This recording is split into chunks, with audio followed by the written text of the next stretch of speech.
et bienvenue dans cette vidéo consacrée à la critique de Donjons et Dragons. D'ailleurs, à propos, vous imaginez si Molière avait voulu écrire une pièce de théâtre sur l'Heroic Fantasy? Il l'aurait appelé Donjons et Dragons. T'as compris? Donjons et Dragons. Donjons et Dragons est un film sorti en 2000, il est réalisé par Courtney Solomon. À l'affiche du film, il y a les acteurs Justin Whalin, Marlon Wayans, Zoe McClellan et surtout Jeremy Irons. Alors, Donjons et Dragons, de quoi ça parle? Le film commence et l'on nous parle d'une cité nommée Izmir dans laquelle vivent des mages et des gens du peuple, mais cependant ces derniers vivent dans des conditions défavorables par rapport aux mages. L'impératrice de la cité, elle, souhaite l'égalité entre tous ces sujets. Et là, certains doivent déjà se dire que ça sent vachement l'idéologie gauchiste, tout ça. Et apparemment, c'est ce que se dit le méchant. Et lui, il compte bien mettre un terme à ce genre de pensée. En même temps, c'est assez logique quand on découvre son nom. Mais Profion.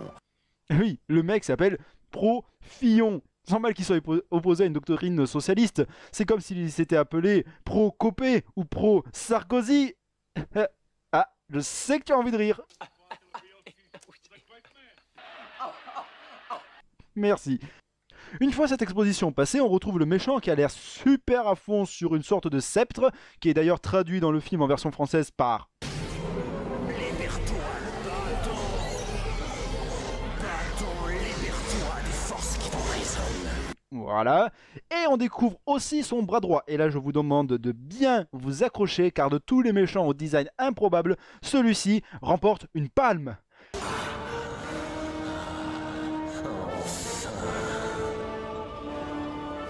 Je ne sais vraiment pas comment une telle chose a pu se produire. Non mais sérieusement, comment on a pu imaginer faire ça en espérant rendre un méchant crédible? Ça sera quoi la prochaine étape? Lui foutre du rouge à lèvres et du maquillage sur le visage? Ah, oh putain de merde. Enfin passons. Là il y a un dragon qui sort, Profion essaie de le dompter avec son bâton. Ça marche pas, donc on bute le dragon et le sang de ce dernier coule jusque dans la rivière, ce qui déclenche un incendie dans la rivière. On retrouve nos deux héros du nom de Ridley et Snails, que je vais appeler Marlon Wayans du coup. En tout cas, on se rend rapidement compte que Ridley est un personnage particulièrement rusé, car celui-ci arrive à comprendre que si jamais il y a du feu dans la rivière, c'est probablement dû à l'activité des mages. Et regardez comment il arrive à avoir cette déduction. Pourquoi il faut que tu t'en prennes aux mages chaque fois que quelque chose va mal? Tu en as vu souvent des rivières qui prennent feu, toi? Enfin, Ridley et Marlon Wayans sont deux jeunes personnes tout à fait charmantes, mais qui doivent recourir à des moyens illégaux afin de gagner leur vie. En effet, ceux-ci sont dealers de drogue. Oh là, pardon, excusez-moi, je vous confonds avec un autre film. Là, ce sont des voleurs. Et d'ailleurs, ils décident de commettre un vol à l'école de magie. Ils décident de faire cela, mais malheureusement pour eux, ils se font gauler par la bibliothécaire et son maître. Et on a droit d'ailleurs à une super blague de bibliothécaire. Ça doit être le seul moyen qu'elle a de ramener des types chez elle. Il faudrait que je me jette un sort de débilité pour vouloir vous ramener chez moi. Sauf que, retournement de situation trop imprévu, les hommes de main de Profion, dont son bras droit, se pointent pour trouver un parchemin qui permet de mettre la main sur un bâton trop cool de la mort qui tue la race de sa grand-mère et la chienne de sa nièce. Ils butent le vieux monsieur, contraignant ainsi les voleurs et la bibliothécaire à fuir les lieux. Ils vont se faire poursuivre et ils vont croiser un nain. Moment absolument incroyable d'ailleurs.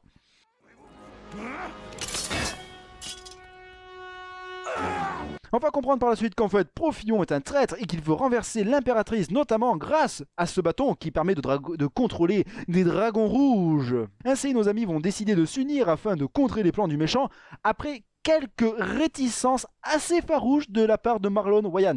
Oui, vraiment, il est très virulent contre le fait de participer à cette quête. Il va même d'ailleurs employer un langage particulièrement grossier. Regardez plutôt. J'ai promis qu'on l'aiderait à le trouver. Ridley! Qu'est-ce qui t'a pris de faire un truc pareil? Débile! Tu sais quoi? J'ai trouvé un synonyme à débile. Ridley! C'est la chose la plus Ridley que j'ai jamais entendue. Waouh, ça c'est de l'insulte. Oh, d'ailleurs, je viens de me rendre compte que, en fait, on peut dire exactement la même chose de Prometheus. Bah oui, ce film est absolument Ridley. D'ailleurs, Cartel est très Ridley aussi. Les futurs projets de Ridley Scott sont eux-mêmes extrêmement Ridley. En fait, je me rends compte que ce personnage porte absolument bien son nom, en fait. Bon, allez, maintenant qu'on a raconté à peu près l'histoire, intéressons-nous un petit peu à l'univers de Donjons et Dragons. À la base, Donjons et Dragons est un jeu de plateau créé par Gary Gygax et Dave Arneson dans les années 1970. Le premier jeu est sorti en 1974, il connaîtra par la suite différentes évolutions, c'est un jeu de plateau qui aura connu un assez grand succès auprès des joueurs et d'ailleurs il fut lors de sa sortie l'objet de nombreuses critiques. En effet, les jeunes jouant à ce jeu étaient assez mal vus. On les considérait comme potentiellement dangereux, un petit peu comme de nos jours le joueur de GTA, Call of Duty ou bien sûr de MMORPG. Enfin, que dis-je, Meuporg. Souvent des jeunes qui passent leur journée derrière un écran à se goinfrer des Meuporg, explique le journal. Les Meuporg étant le nom barbare qui désigne les jeux de rôle en ligne auxquels on prend part avec d'autres compagnons virtuels. Ouais, vous remarquerez qu'en une trentaine d'années, les mentalités n'ont pas extrêmement évolué. Enfin, je passe rapidement sur la présentation du jeu car il est assez connu et que j'ai pas mal de choses à dire sur le film. Mais ce qu'il faut retenir, c'est surtout que c'était un univers riche et vaste et qu'une adaptation d'un tel univers en film était extrêmement prometteuse. Il faut savoir que le film est sorti en 2000, soit juste un an avant ça.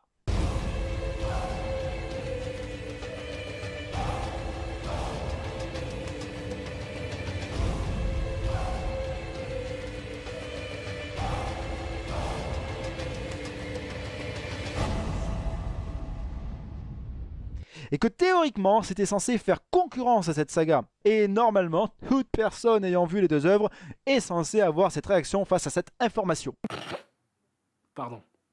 Car oui, autant Le Seigneur des Anneaux était un chef-d'œuvre, les suites aussi d'ailleurs, autant pour Donjons et Dragons, c'est loin d'être le cas. En effet, le film est raté sur absolument tous les niveaux. Déjà, le film est visuellement très laid. On a droit à des images de synthèse parfaitement immondes et cela se voit surtout au niveau des dragons.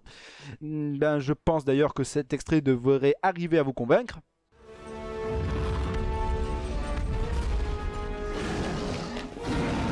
Surtout qu'en plus à un moment des dragons il y en a à profusion. Alors c'est pas forcément un mal en soi parce que au moins cela montre que le film essaye de correspondre à ce qu'il indique dans son titre, pas comme dans d'autres cas, et aussi parce que cela démontre que le réalisateur aime sûrement les dragons, et ce qui est tout à fait compréhensible. Tout le monde aime les dragons, vous aimez les dragons, moi-même j'aime les dragons, même si je trouve qu'un lion ou un loup c'est vachement plus classe. Attention, tout sous-entendu avec une série existante est totalement fortuit. Mais très franchement, si c'est pour que ce soit aussi laid, c'était peut-être pas la peine d'autant insister. Surtout qu'en plus maintenant il y a le Hobbit qui est sorti 10 ans après, c'est vrai. Mais en même temps, Donjons et Dragons est sorti un an avant le Seigneur des Anneaux et surtout 7 ans Après Jurassic Park. Sinon il y a aussi les décors réels, mais on ne peut pas dire que ce soit super emballant non plus. On a plutôt l'impression qu'ils sont allés tourner dans les ruines abandonnées d'un patelin paumé dans le fin fond de l'Aveyron.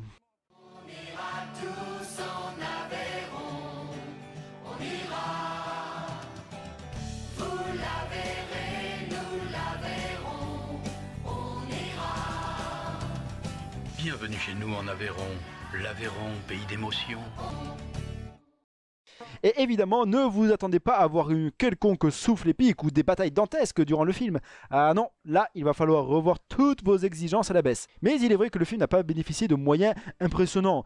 Donc cela, avec le manque d'expérience du réalisateur, peut expliquer que le film soit raté dans sa conception. L'on peut toujours espérer au moins que dans l'écriture même de l'histoire, il y aura tout de même quelque chose à sauver. Mais hélas, là non plus, il n'y a rien. L'histoire est archi convenue et prévisible, les personnages n'ont pas la moindre profondeur, la plupart des seconds rôles ne servent à rien d'ailleurs, et quand je dis qu'ils ne servent à rien, c'est que vraiment on se demande pourquoi est-ce qu'ils ont été intégrés au récit, et je ne vous parle pas de la qualité du dialogue. Je reconnais bien là les voleurs, toujours à prendre ce qui ne leur appartient pas. Oui, c'est le principe du vol, en tout cas tel que défini à l'article 311-1 du code pénal. Effectivement, c'est super intéressant de préciser ça. Et les acteurs dans tout ça, eh bien on peut les classer en deux catégories. Ceux qui donnent l'impression que quand ils jouent, ils ont un balai coincé entre les fesses, dont la meilleure représentante est l'impératrice. Tous mes sujets doivent être libres et égaux, qu'ils soient gens du commun ou mages. Et il y a les autres, ceux qui, au contraire, essayent probablement de faire vivre leur personnage en faisant des caisses. Et là, le meilleur représentant est Jeremy Irons. Vous pouvez vous sauver, Majesté, mais vous ne vous sauverez jamais assez loin. Qu'un déluge de sang s'abatte sur l'Empire. On pourra dire ce que l'on veut, mais au moins il a l'air d'être content d'être là à faire ce qu'il est en train de faire. Ouais, vraiment, on peut dire que quelque part ça fait plaisir à voir. Donc voilà, Donjons et Dragons est un film totalement raté, cela s'impose comme une évidence, mais pourtant le film est-il détestable pour autant? Et pour ma part, la réponse est non. Et cela pour deux raisons. Premièrement, le film est vraiment drôle. Tous ses défauts vous feront halluciner et justement ce film sera parfait pour passer une super soirée nanar avec des amis. C'est le film parfait à regarder avec ses potes, avec une bière et des pizzas. Et là je rejoins Karim Debache dans l'épisode Crust consacré à Mortal Kombat Destruction Finale. C'est exactement le genre de film dont on aime se moquer allègrement, mais au final on est bien content que ce genre de film existe car putain il nous fait quand même vivre de beaux moments. Mais ce n'est pas la seule raison qui me pousse à aimer ce film, car je dois reconnaître qu'entouré des bonnes personnes, il m'est arrivé de rire en regardant Dragon Ball Evolution ou Twilight. Pourtant ai-je la moindre affection pour ces films? Non, absolument pas le moins du monde. Ce qui explique mon attachement à cette œuvre, c'est aussi le fait que quand je regarde Donjons et Dragons, je ne vois pas un film cynique qui n'est là uniquement que pour capitaliser sur le succès d'une franchise, mais j'y vois plutôt un film bourré de bonnes intentions qui s'est magistralement vautré dans l'échec le plus total. Et cela est surtout lié à ce que je sais du réalisateur. J'ai appris en regardant la vidéo de Matt d'État Critique consacrée à Donjons et Dragons, car oui, je n'ai rien trouvé sur Wikipédia. Ah, non, mais ne fais pas cette tête, voyons. Ça arrive à tous de faire des erreurs. Allez, je te pardonne. Fais-moi un beau petit sourire maintenant. Donc j'ai appris que le réalisateur, Courtney Solomon, était un vrai passionné de cinéma, qu'il avait fondé très jeune son propre studio de production, et surtout que Donjons et Dragons fut sa première expérience en tant que réalisateur. Et quand j'ai écouté, parmi les bonus du DVD, le réalisateur s'exprimer, j'ai vraiment eu la sensation que c'était quelqu'un d'honnête, sincère et de vraiment passionné par ce qu'il faisait. D'autant plus qu'il n'a jamais fait d'école de cinéma. Il s'est donc, comme ça, lancé par passion dans un univers qu'il ne connaissait finalement que de l'extérieur. Alors évidemment, cela ne suffit pas à faire de Donjons et Dragons un bon film et d'écarter tous ses défauts. Ça reste un très très mauvais film, mais un mauvais film né de bonnes intentions. C'est un peu comme Ed Wood, ce cinéaste des années 50 qui est considéré comme étant le pire réalisateur du fait de la qualité médiocre de ses films. Tim Burton a d'ailleurs consacré un film sur lui. Et ce qu'il ressort de cette œuvre, c'est que Ed Wood faisait peut-être de mauvais films, mais il croyait sincèrement en ce qu'il faisait. Il avait aussi une conception bien à lui de ce qui faisait un bon film. Et sa conviction, sa force de travail font que c'est quelqu'un qui force le respect. À la différence, par exemple, d'un Uwe Boll. Au final, Donjons et Dragons, c'est un peu comme ces travaux que l'on faisait à l'école primaire pour la fête des pères et des mères. Évidemment que c'était des cadeaux de merde, mais on n'était pas réellement doués, on n'avait pas les moyens pour faire mieux. Mais on voulait vraiment faire plaisir, et nos parents acceptaient ces cadeaux, car au final, c'est l'intention qui comptait. Et c'est ce que je vois quand je regarde Donjons et Dragons. Cependant, je vais quand même être franc avec vous et vous dire qu'il est tout à fait probable, voire plus que certain, que je ne vois en Donjons et Dragons que ce que j'ai envie de voir en Donjons et Dragons. Et qu'au final, ce film est un étron détestable à ranger aux côtés d'autres films tels que Percy Jackson, Le Monde de Narnia, Eragon, La Colère des Titans ou même Catwoman. Enfin bon, la vidéo dure, mais il serait peut-être temps de passer aux points positifs et négatifs du film. Le premier point positif est le tapis pizza. Alors, on s'explique, qu'est-ce que c'est le tapis pizza? Eh bien à un moment, Marlon Wayans va rentrer dans la chambre du méchant. Ouais, celui-là, il va tomber sur un tapis ensorcelé et en fait c'est une sorte de tapis qui fait en gros sable mouvant, c'est-à-dire qu'en fait il va s'enfoncer dans le sol et en gros c'est qui risque de le tuer, en gros c'est un piège. Et là vous allez me dire, quel est le rapport avec une pizza? Eh bien c'est très simple, quand on voit le tapis commencer à absorber Marlon Wayans, eh bien moi ça me fait penser à une pizza. Là, si au niveau de la texture, au niveau des couleurs. Là, genre, ce serait la sauce tomate, là, les olives, et ben là, la pâte. Enfin, voilà, moi, ça me fait penser à une pizza. J'ai déjà mangé des pizzas dans ma vie, je vous jure. Un psy, peut-être, effectivement. Le deuxième point positif, alors, la mort de Marlon Wayans. Alors, pas pour la raison que l'on pourrait croire. En effet, son personnage est un personnage particulièrement insupportable pendant tout le film. Donc, on pourrait se réjouir de sa mort. Mais en fait, non! Pas du tout, pas pour moi, car ce personnage qui est irritant possible pendant tout le film, eh bien juste avant de mourir, accomplit un acte héroïque. Il se sacrifie pour que ses amis puissent mener leur quête à bien, et quelque part, ben je trouve ça assez touchant en fait.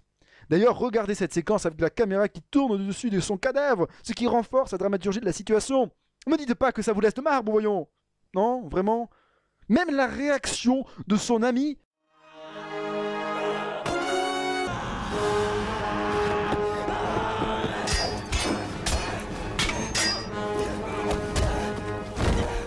Non mais attendez, c'est vachement intense. Oui, non, bon, bah d'accord. Enfin, en tout cas, c'est toujours plus convaincant que la réaction de Tony Stark dans Iron Man 3. Oh mon dieu. ma copine vient de mourir. Oh là là, je suis vraiment en colère. Il faudrait que je m'énerve. Ah, bah non, elle est vivante. Oh mon dieu, je suis le méchant. Je suis méchant, je fais plein de trucs de méchant. Vous, mon dieu, regardez comme je suis le méchant. Vous, j'en fais des tonnes, je suis le méchant. Moi, je viens de faire caca. Et quand je fais caca, ça pue. Lol. C'était Iron Man 3, résumé en 20 secondes. Et troisième point positif, le personnage de l'impératrice. Alors là aussi, c'est un peu délicat à expliquer parce qu'elle est super niaise et mollassonne. Et quand elle s'exprime, on a vraiment l'impression d'avoir affaire à une sorte d'idéalisme primaire et bêta.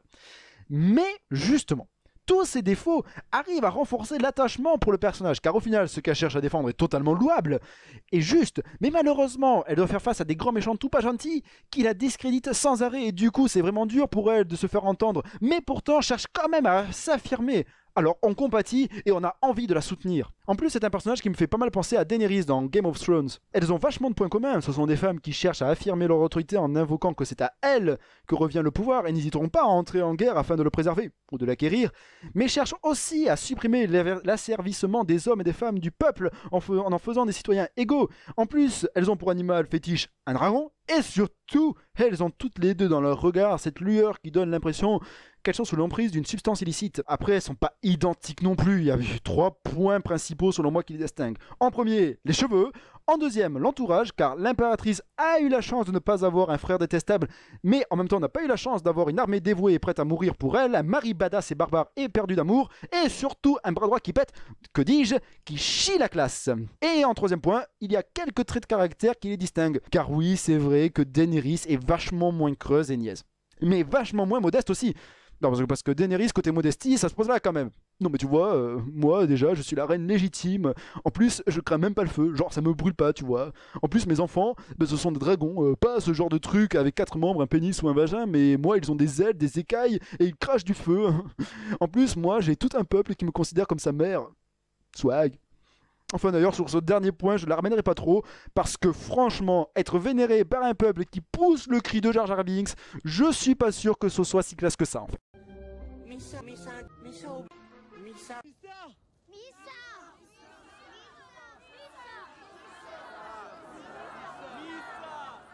Et ensuite, on passe maintenant au point négatif. Alors, le premier point négatif du film, c'est l'enterrement de Snails. Alors autant j'avais bien aimé sa mort, hein, la scène de sa mort, je l'avais trouvé assez bien foutu quelque part. Autant avec son enterrement, non, là c'est pas tout à fait pareil. Alors enfin c'est pas vraiment son enterrement, c'est le moment où ses amis vont se recueillir sur sa tombe.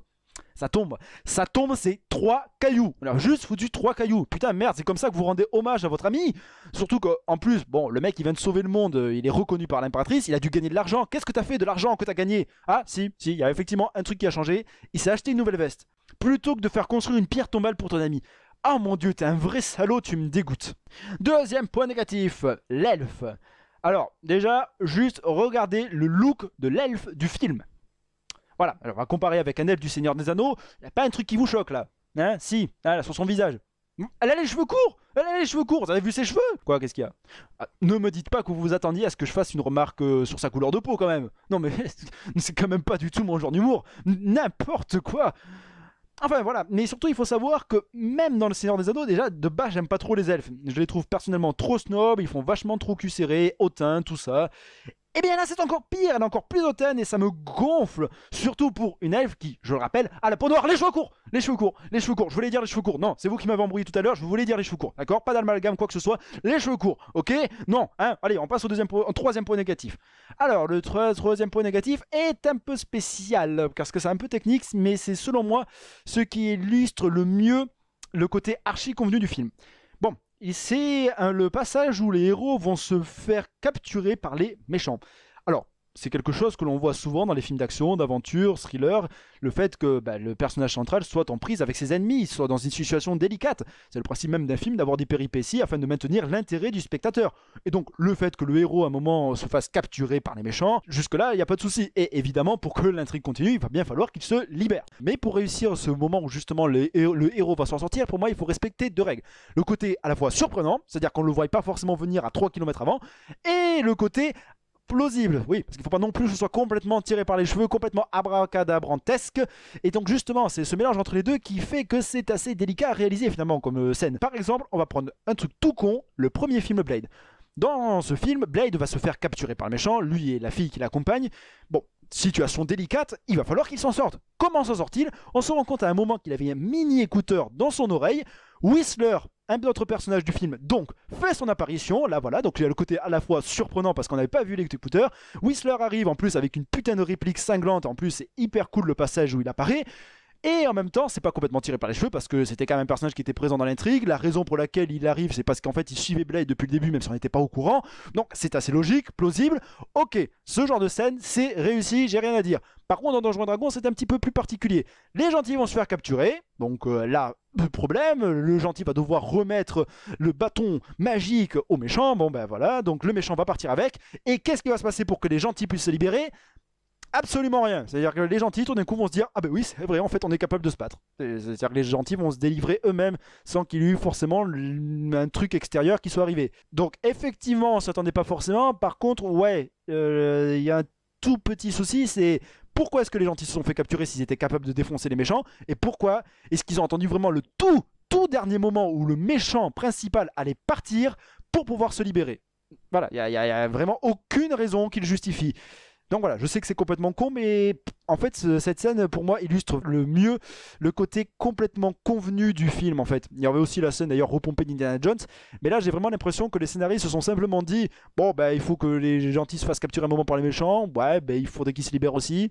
Bon, bah, comme on sait pas trop quoi faire, on va faire comme ça, sans forcément se prendre la tête. » Bon, voilà, cette vidéo touche à sa fin, donc comme à chaque fois, je vous remercie pour ceux qui l'auront regardé jusqu'au bout. J'espère que celle-ci vous aura plu, pas trop ennuyé.